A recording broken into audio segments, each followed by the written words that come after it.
So as the music has died down and everyone begins to kind of crowd and whisper to themselves, eventually it begins to quiet a bit, everyone having their seats. The familiar sound of the fiddle begins to play, and everyone quickly gets quiet, begins to come to a hush. The music seems sourceless in the interior of the tent. Everyone begins to look around to see where it may come from. You hear points of hushed looks, pointing off in different areas, and at the top of the tent, you see, seeming to stretch and fall, like a slow drop of water. The man in red you saw earlier descends from the top of the tent, but now dressed head to toe in a matching deep blue outfit and full makeup, to where he just sort of appears out of the canopy of the tent. He hangs from a rope by one foot. It's wrapped around and kind of clutched as his foot catches the edge, playing his violin ever so slowly as he carefully descends, and then at the last moment releases the rope and lands on his feet, continuing the music he's playing. He slowly spins as the longer-haired elf leader of the earlier parade that you saw, the one that had barked back briefly to your two new friends over here, enters the tent from the distant flaps of the performer's entrance. His head now sporting that same tall hat, flopping backwards at the apex. He extends his arms, removing the hat, and takes a deep bow as the crowd begins to clap. Ladies and gentlemen of Trostenwald, I am Carnival Master Gustav Fletching, and allow me to welcome you to the Fletching and Moondrop's traveling Carnival of Curiosities.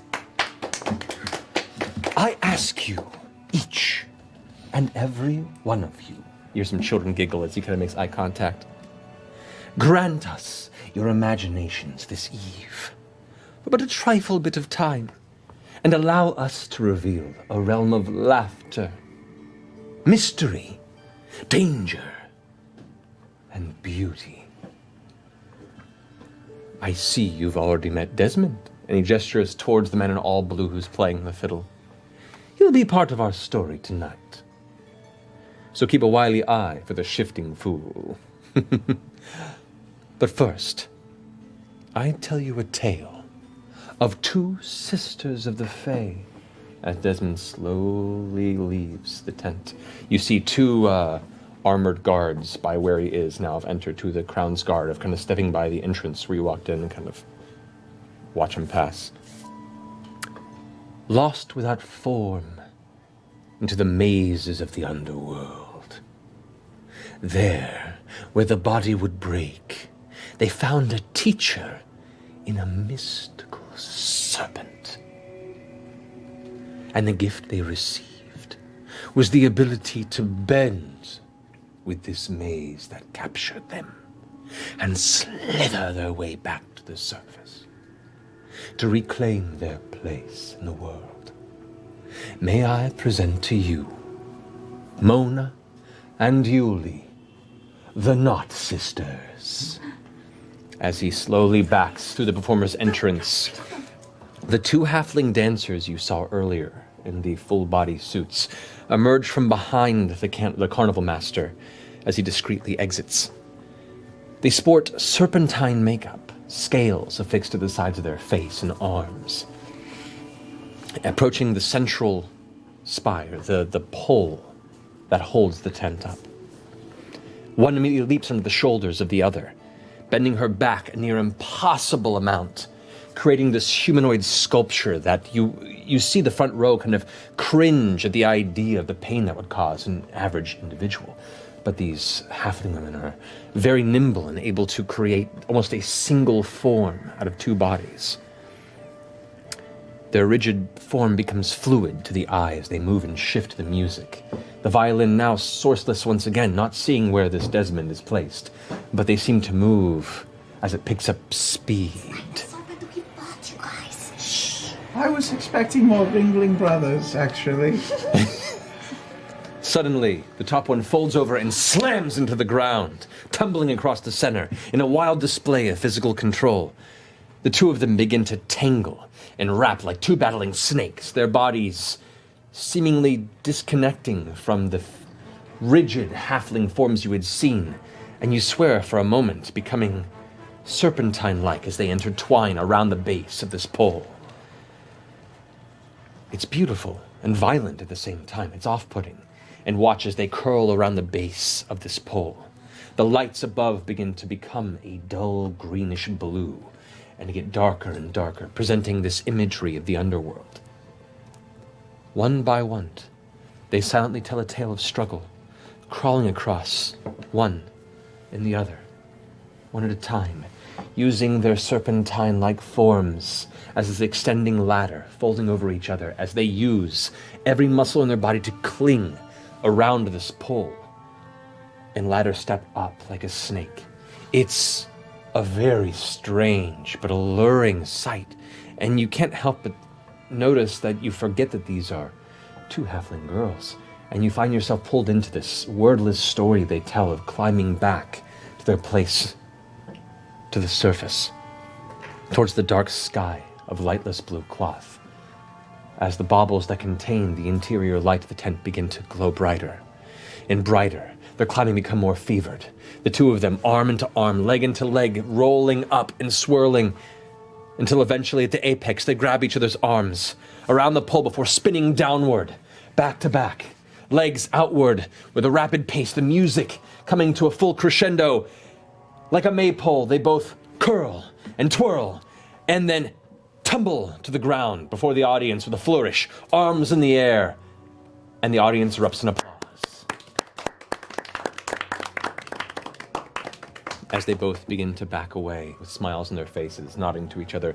Gustav emerges once more from the performer's flap. The fool appears at the back entrance again, taking an ominous tune with his violin this time. His outfit, no longer blue, but deep set black. The hanging lights darken once again as Gustav takes the center stage. In a flash, beyond the ash, the gods all went and gone. The darkness came to grasp, reclaim, and suffocate the dawn. Suddenly, out of the darkness behind him, a burst of flame lights the room. But from that night, a burning light doth keep back shadow's bane. Her strength to fight will set alight the morning sun again. Ladies and gentlemen, I present to you Orna, the Fire Fairy. And Gustav leaves the tent once more. As you watch, a pair of metallic fans, alight with flame, now frame the beautiful woman of short red hair you had seen before in the procession. Gustav slinks into the darkness and vanishes as Orna spins in a hypnotic twirl, her simple dress of golds and reds almost glowing in the firelight around her, the flickering of the flames giving her the visage of a warrior goddess battling the dark that surrounds. The frenzied fiddle of the fool picks up as she twirls the fans in her grasp, her face stoic and graceful simultaneously. The hushed awe of the audience fills the air, watching this magnificent warrior strike at the shadows. The lights above flickering brighter with each spin and dive, banishing the shadows from the room. She matches the pace of the music, drawing to a crescendo and leaps and barrel turns that climaxes with her striking a powerful pose as the lights rocket to a victorious luminescence. Once again, the crowd goes crazy. This is really different than the most carnivals that I've gone to. Very artistic. Yeah. We get that. Gustav enters as she exits with a bow, the fans flickering out. He enters clapping at Orna. A low drumbeat begins to beat in the distance as the fiddle grows tense once more. Even as the sun would rise anew, bellowing roars will quake the lands of Jorhas and beyond. Terrible beasts, now freed from their dark masters, scattered into our world. A terrible, guttural roar shakes the room, followed by the sound of grinding and dragged chains. From behind the performer's flap, the half-orc Beau, who you had met earlier, the breaker, and the fool, who is now still playing the fiddle, yet the bow of it continues to go on its own as he drags the other chain with his arm wrapped around his forearm. The two of them pull something through the flap.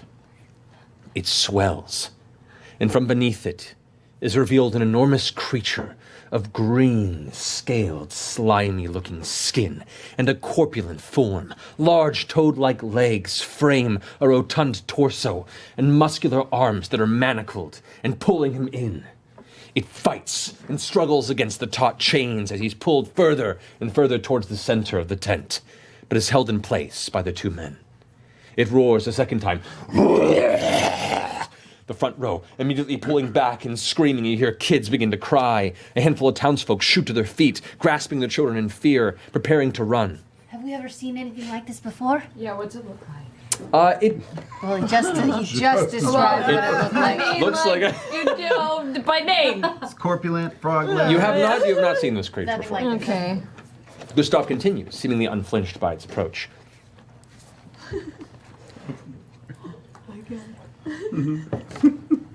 The devil toad crawls hungrily Okay. But what does it look like? into the land of the free folk, lording over nightmares, as they say. And what truth lies behind the eyes of this beast? What would be learned when the guiding heart of innocence pierces the hateful soul and brings it to see beauty for the first time? I present to you the vivid voice of Toya.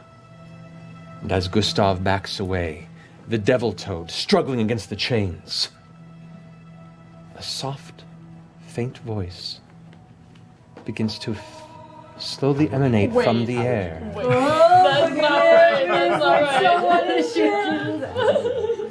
Eyes previously locked on the frightening creature now seek a source and find atop a platform within the chamber, high up on a small platform set against the apex of the pole.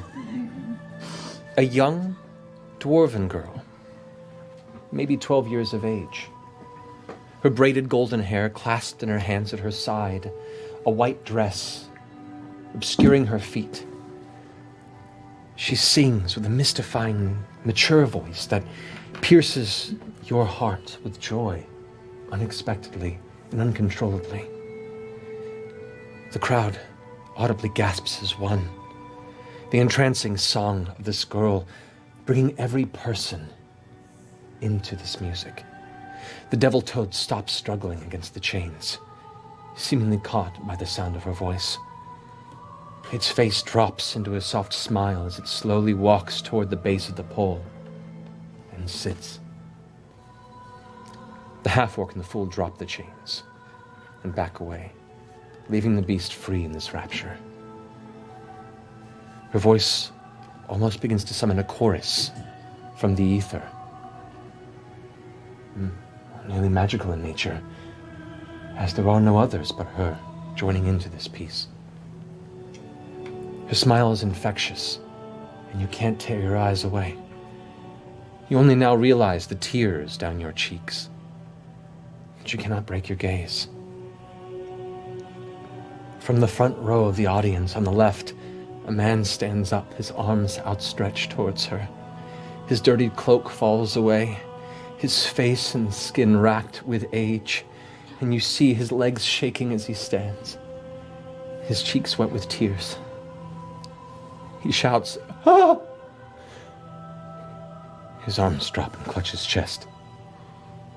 He gurgles a burst of vocal pain once more, and the folks nearest to him begin to lean away as he begins to shake.